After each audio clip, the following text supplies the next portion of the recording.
মৌমাছি সম্পর্কে আমাদের একটি সাধারণ ধারণা আছে, আর তা হলো অন্যান্য প্রাণীর মতোই মৌমাছিও দুই ভাগে বিভক্ত, পুরুষ মৌমাছি ও স্ত্রী মৌমাছি। কিন্তু আধুনিক গবেষণায় দেখা যায় এই ধারণা একেবারেই ভুল। কেননা আধুনিক বিজ্ঞান প্রমাণ করেছে আসলে মৌমাছি তিন প্রকার। কি অবাক লাগছে? তবে চলুন দেখে আসি মৌমাছির প্রকারভেদ এবং এক অদ্ভুত রহস্য।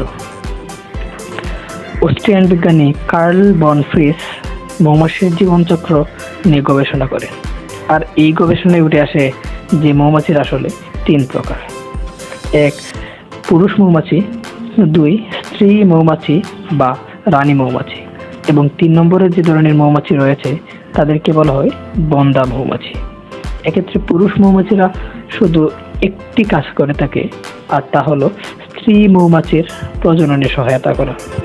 আর স্ত্রী বা রানী মৌমাছিরা শুধু ডিম দানের মাধ্যমে মৌমাছির সংখ্যা বৃদ্ধি করে।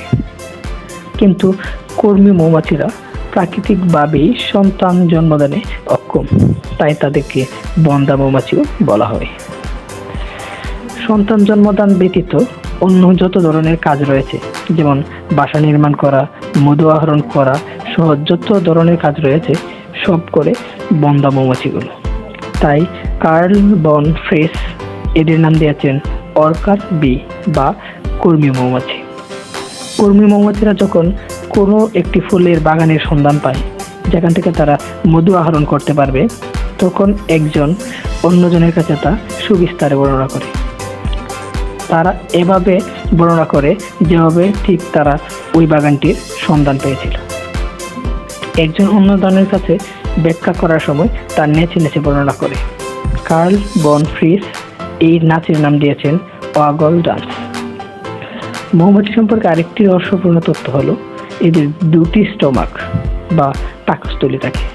একটাতে তাদের নিজেদের খাবার হজম হয়, আর অন্যটাতে ফুল থেকে আহরণকৃত নেকটার নামক একটা পদার্থ জমা হয়, যেটাই পরবর্তীতে সুস্বাদু মধুতে পরিণত হয়।